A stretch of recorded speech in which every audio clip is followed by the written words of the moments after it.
ಇದರ ಜೊತೆಗೆ ದೇಶ ವಿದೇಶಗಳಿಂದ ಪ್ರಖ್ಯಾತರು ಯಾರು ಬಂದರು ಅಂತ. ಜನಸಾಮಾನ್ಯರು ಬರೋದು ಬೇರೆ, ಪ್ರಖ್ಯಾತರು ಇವರು ನೋಡಿ. ಲಾರೆನ್ ಪೋವೆಲ್ ಅಮೆರಿಕಾದಿಂದ ಬಂದಿದ್ದಾರೆ. ಮಹಾ ಕುಂಭಮೇಳದಲ್ಲಿ ವಿಶ್ವದ ದಿಗ್ಗಜರ ಆಗಮನವಾಗಿದೆ. ಇವ್ರು ಯಾರು ಹೇಳಿ? ಆ್ಯಪಲ್ ಮೊಬೈಲ್ ಇದೆಯಲ್ಲ ನಿಮ್ಮ ಹತ್ರ, ಆ್ಯಪಲ್ ಮೊಬೈಲ್ ಇದೆಯಾ? ಹಾಂ, ಒಂದೊಂದು ಆ್ಯಪಲ್ ಮೊಬೈಲ್ಗೆ ಎಷ್ಟು? 1,00,000 ಪ್ಲಸ್ ಅಲ್ವಾ?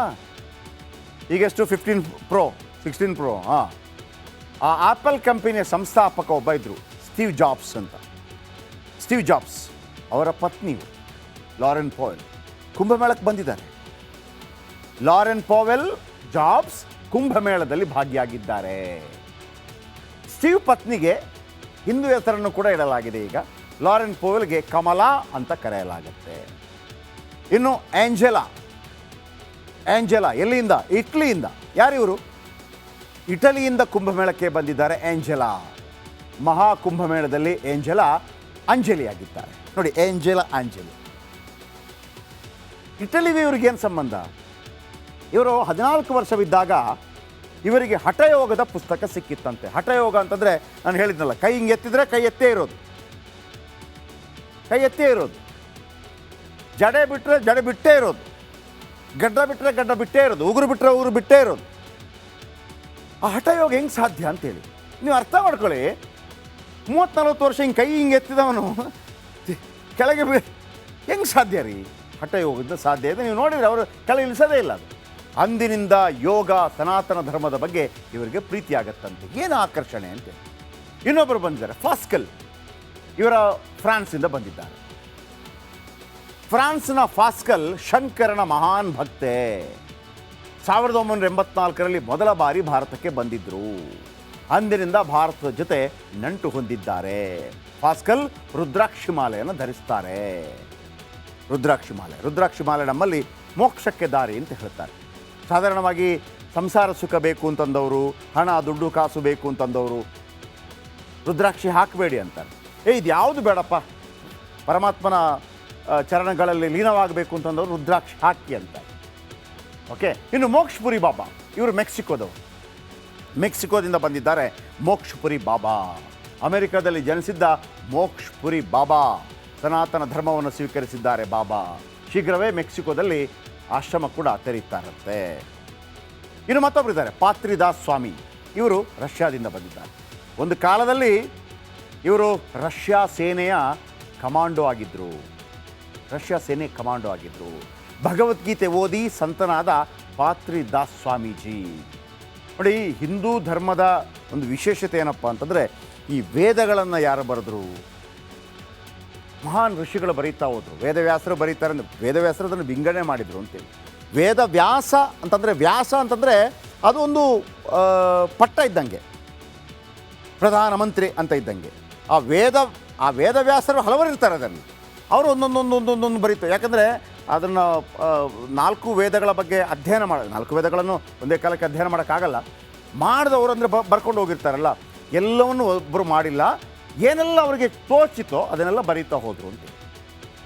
ಅದು ವೇದ. ಈಗ ಅದರ ಅರ್ಥ, ನಾವೊಂದು ಗಾದೆ ಮಾತು ಹೇಳ್ತೀವಲ್ಲ, ವೇದ ಸುಳ್ಳಾದರೂ ಗಾದೆ ಸುಳ್ಳಾಗೋದು. ಅದರ ಅರ್ಥ ವೇದದ ಮಹತ್ವವನ್ನು ಹೇಳೋದು. ಅಂದರೆ ವೇದ ಸುಳ್ಳಾಗದೇ ಇಲ್ಲ, ಗಾದೆಗೊಂದು ಮಹತ್ವ ಜಾಸ್ತಿ ಕೊಡೋದು. ಗಾದೆ ಭಯಂಕರಪ್ಪ, ವೇದಕ್ಕಿಂತಲೂ ಭಯಂಕರ. ವೇದ ಬೇಕಿದ್ರೂ ಸುಳ್ಳಾಗ್ಬೋದು, ಗಾದೆ ಸುಳ್ಳಾಗೋದು. ಸೊ ಪ್ರತಿಯೊಂದು ಕೂಡ ಈಶ್ವರ, ಶಿವೋಹಂ ಅಂತ ಹೇಳ್ತೀವಲ್ವ, ಪ್ರತಿಯೊಂದು ಕೂಡ ಇಡೀ ಅಂದರೆ ಅದು ನಮ್ಮ ಊಹೆಗೆ ನಿಲುಕದ್ದು.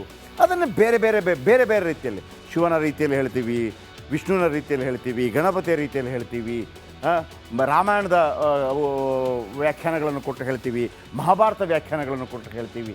ಕಂಪ್ಲೀಟಾಗಿ ಬ್ರಹ್ಮಾಂಡದ ಸೃಷ್ಟಿಯ ಬಗ್ಗೆ ಹೇಳೋದೇ ವಿಶೇಷತೆ. ಇದರ ಜೊತೆಗೆ ದೇಶ ವಿದೇಶಗಳಿಂದ ಪ್ರಖ್ಯಾತರು ಯಾರು ಬಂದರು ಅಂತ. ಜನಸಾಮಾನ್ಯರು ಬರೋದು ಬೇರೆ, ಪ್ರಖ್ಯಾತರು ಇವರು ನೋಡಿ. ಲಾರೆನ್ ಪೋವೆಲ್ ಅಮೆರಿಕಾದಿಂದ ಬಂದಿದ್ದಾರೆ. ಮಹಾ ಕುಂಭಮೇಳದಲ್ಲಿ ವಿಶ್ವದ ದಿಗ್ಗಜರ ಆಗಮನವಾಗಿದೆ. ಇವ್ರು ಯಾರು ಹೇಳಿ? ಆ್ಯಪಲ್ ಮೊಬೈಲ್ ಇದೆಯಲ್ಲ ನಿಮ್ಮ ಹತ್ರ, ಆ್ಯಪಲ್ ಮೊಬೈಲ್ ಇದೆಯಾ? ಹಾಂ, ಒಂದೊಂದು ಆ್ಯಪಲ್ ಮೊಬೈಲ್ಗೆ ಎಷ್ಟು? 1,00,000 ಪ್ಲಸ್ ಅಲ್ವಾ? ಈಗೆಷ್ಟು? 15 Pro 16 Pro. ಹಾಂ, ಆ ಆ್ಯಪಲ್ ಕಂಪನಿಯ ಸಂಸ್ಥಾಪಕ ಒಬ್ಬ ಇದ್ದರು, ಸ್ಟೀವ್ ಜಾಬ್ಸ್ ಅಂತ.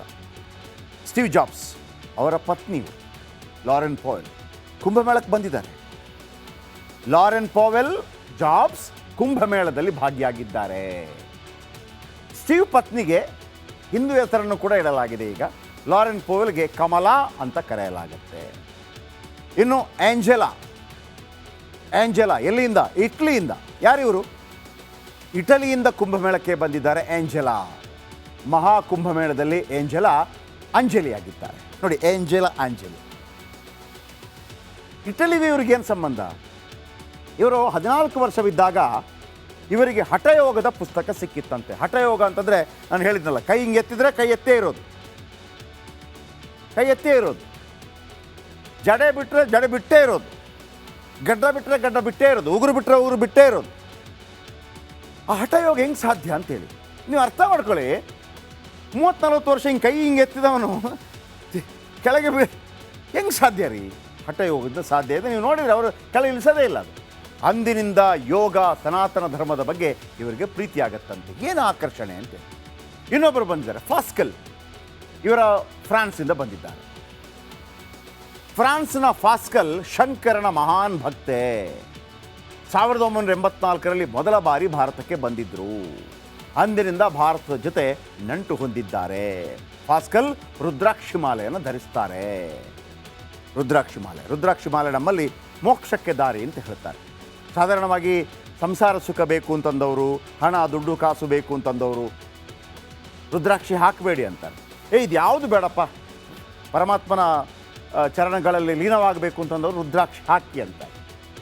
ಓಕೆ. ಇನ್ನು ಮೋಕ್ಷಪುರಿ ಬಾಬಾ, ಇವರು ಮೆಕ್ಸಿಕೋದಿಂದ ಬಂದಿದ್ದಾರೆ. ಮೋಕ್ಷಪುರಿ ಬಾಬಾ ಅಮೆರಿಕದಲ್ಲಿ ಜನಿಸಿದ್ದ ಮೋಕ್ಷಪುರಿ ಬಾಬಾ ಸನಾತನ ಧರ್ಮವನ್ನು ಸ್ವೀಕರಿಸಿದ್ದಾರೆ. ಬಾಬಾ ಶೀಘ್ರವೇ ಮೆಕ್ಸಿಕೋದಲ್ಲಿ ಆಶ್ರಮ ಕೂಡ ತೆರೀತಾರಂತೆ.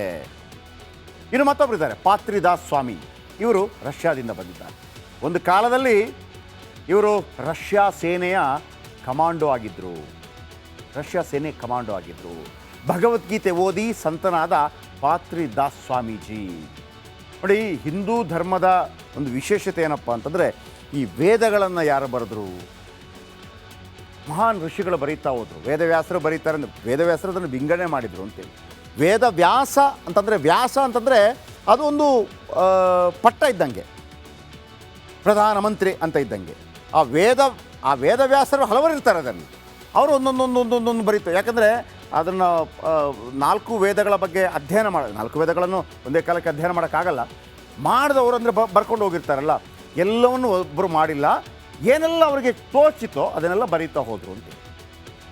ಅದು ವೇದ. ಈಗ ಅದರ ಅರ್ಥ, ನಾವೊಂದು ಗಾದೆ ಮಾತು ಹೇಳ್ತೀವಲ್ಲ, ವೇದ ಸುಳ್ಳಾದರೂ ಗಾದೆ ಸುಳ್ಳಾಗೋದು. ಅದರ ಅರ್ಥ ವೇದದ ಮಹತ್ವವನ್ನು ಹೇಳೋದು. ಅಂದರೆ ವೇದ ಸುಳ್ಳಾಗದೇ ಇಲ್ಲ, ಗಾದೆಗೊಂದು ಮಹತ್ವ ಜಾಸ್ತಿ ಕೊಡೋದು. ಗಾದೆ ಭಯಂಕರಪ್ಪ, ವೇದಕ್ಕಿಂತಲೂ ಭಯಂಕರ. ವೇದ ಬೇಕಿದ್ರೂ ಸುಳ್ಳಾಗ್ಬೋದು, ಗಾದೆ ಸುಳ್ಳಾಗೋದು. ಸೊ ಪ್ರತಿಯೊಂದು ಕೂಡ ಈಶ್ವರ, ಶಿವೋಹಂ ಅಂತ ಹೇಳ್ತೀವಲ್ವ, ಪ್ರತಿಯೊಂದು ಕೂಡ ಇಡೀ ಅಂದರೆ ಅದು ನಮ್ಮ ಊಹೆಗೆ ನಿಲುಕದ್ದು. ಅದನ್ನು ಬೇರೆ ಬೇರೆ ರೀತಿಯಲ್ಲಿ, ಶಿವನ ರೀತಿಯಲ್ಲಿ ಹೇಳ್ತೀವಿ, ವಿಷ್ಣುವಿನ ರೀತಿಯಲ್ಲಿ ಹೇಳ್ತೀವಿ, ಗಣಪತಿಯ ರೀತಿಯಲ್ಲಿ ಹೇಳ್ತೀವಿ, ರಾಮಾಯಣದ ವ್ಯಾಖ್ಯಾನಗಳನ್ನು ಕೊಟ್ಟು ಹೇಳ್ತೀವಿ, ಮಹಾಭಾರತ ವ್ಯಾಖ್ಯಾನಗಳನ್ನು ಕೊಟ್ಟು ಹೇಳ್ತೀವಿ. ಕಂಪ್ಲೀಟಾಗಿ ಬ್ರಹ್ಮಾಂಡದ ಸೃಷ್ಟಿಯ ಬಗ್ಗೆ ಹೇಳೋದೇ ವಿಶೇಷತೆ.